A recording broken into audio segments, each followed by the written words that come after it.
প্ৰেম প্ৰেম হৈছে এক স্বৰ্গীয় অনুভূতি। সকলোৰে জীৱনলৈ এবাৰ নহয় এবাৰ প্ৰেম আহেই। মানুহৰ জীৱনত ধন সম্পত্তি ঐশ্বৰ্য বিভূতিৰ দৰে প্ৰেম হৈছে এক অমূল্য সম্পদ, যাক লৈ ব্যক্তি বিশেষ সুখী থাকে। বহুজনৰে সফলতাৰ আঁৰত লুকাই থাকে সেই প্ৰেম ভালপোৱা। এই সঁচা প্ৰেম ভালপোৱাই মানুহৰ মন মগজুক সাহসী কৰি তোলে। আকৌ এই প্ৰেম ভালপোৱাত আউল লাগিয়েই বহুজনৰ জীৱন বিপদাপন্ন হৈ পৰে। সেয়েহে আপুনি যদি মই কোৱা এই 5টা কথা জানে, তেনেহ'লে আপুনি অতি সহজে জানিব পাৰিব আপুনি যে প্ৰেম কৰি আছে সেয়া সঁচা নে মিছা।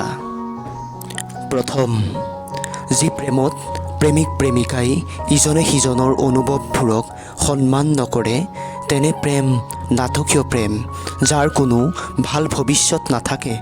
যদি আপোনাৰ সুখ শান্তি, আপোনাৰ মনৰ হাবিয়াস, আপোনাৰ ইচ্ছাক আপোনাৰ সংগীয়ে কেতিয়াও গুৰুত্ব নিদিয়ে, তেন্তে এই প্ৰেম কেতিয়াও স্বৰ্গীয় নহয়।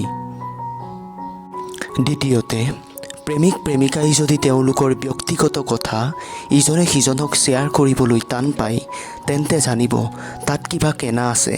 এনেধৰণৰ প্ৰেমিক প্ৰেমিকাই এখন কাল্পনিক পৃথিৱীত বাস কৰে, য'ত বেছিখিনি কথাই কাল্পনিক আৰু বহুখিনি কথাই মিছা হয়। এনে প্ৰেম কেতিয়াও সাৰ্থক নহয়, এয়া টাইম পাছ প্ৰেমহে। সেয়েহে এনে প্ৰেমৰ পৰা সাৱধান হোৱা উচিত।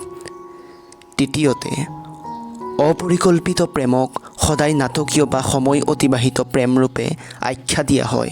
অৰ্থাৎ এনেধৰণৰ প্ৰেমিকে ভৱিষ্যতে তেওঁলোকৰ সম্বন্ধ বা প্ৰেমৰ কোনো কথা চিন্তাই নকৰে বা আপোনাৰ পৰা শুনিবও নিবিচাৰে, আৰু আপুনিও সম্পৰ্কটোৰ ভৱিষ্যতৰ বিষয়ে তেওঁৰ সৈতে আলোচনা কৰিব বিচাৰিলে খুব চতুৰতাৰে বিষয়টো আঁতৰাই চলে। এইটো ধ্ৰুৱ সত্য যে অপৰিকল্পিত প্ৰেমৰ পৰিণতিৰ কোনো নিশ্চয়তা নাথাকে। চতুৰ্থতে, টাইম পাছ কৰা প্ৰেমত মনৰ ভালপোৱাৰ গাঢ়তা খুব কম। এনে প্ৰেমৰ ক্ষেত্ৰত মনৰ ভালপোৱাতকৈ শৰীৰৰ ভালপোৱাটোৱে প্ৰাধান্য পায়। কিন্তু সঁচা ভালপোৱাত মন আৰু শৰীৰৰ ভালপোৱাই সমানুপাতিক দিশত অৱস্থান কৰে। অৰ্থাৎ আপোনাৰ দুখৰ সময়ত বা আপোনাৰ বেয়া দিনত আপোনাৰ সংগী সমভাগী হোৱাৰ পৰা দূৰত থাকিব বিচাৰে, মাত্ৰ তেওঁ শাৰীৰিক সুখ সম্ভোগৰ বাবেহে তেওঁ আপোনাক বিচাৰি থাকিব। সেয়ে কোৱা হয়, এনে প্ৰেমৰ কোনো নিশ্চয়তা নাথাকে, আৰু যিদিনাই তেওঁ আপোনাতকৈ ধুনীয়া শৰীৰৰ সান্নিধ্যলৈ আহিব, সিদিনাৰ পৰাই তেওঁ আপোনাৰ সৰু সৰু অজুহাত লৈ ব্ৰেকআপ দিব আৰু লাহে লাহে আঁতৰি যোৱাৰ অভিসন্ধি ৰচনা কৰিব।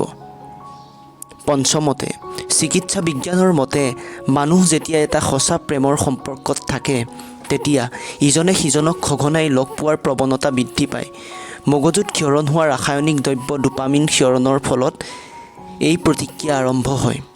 এই ৰাসায়নিক দ্ৰব্য ক্ষৰণৰ লগে লগে ভালপোৱাজনলৈ খুব মনত পৰে আৰু কাষত পোৱাৰ হাবিয়াস আহে। এই কথাই এইটো প্ৰতিপন্ন কৰে যে প্ৰেমৰ গাঢ়তা নথকা বাবে আপোনাৰ সংগী আপোনাৰ পৰা আঁতৰি থাকিব পাৰে। গতিকে বন্ধুসকল, এই ভিডিঅ'টোৰ দ্বাৰা আপোনাক প্ৰবঞ্চনাৰ পৰা আঁতৰত থাকিবলৈ অনুৰোধ জনোৱা হৈছে।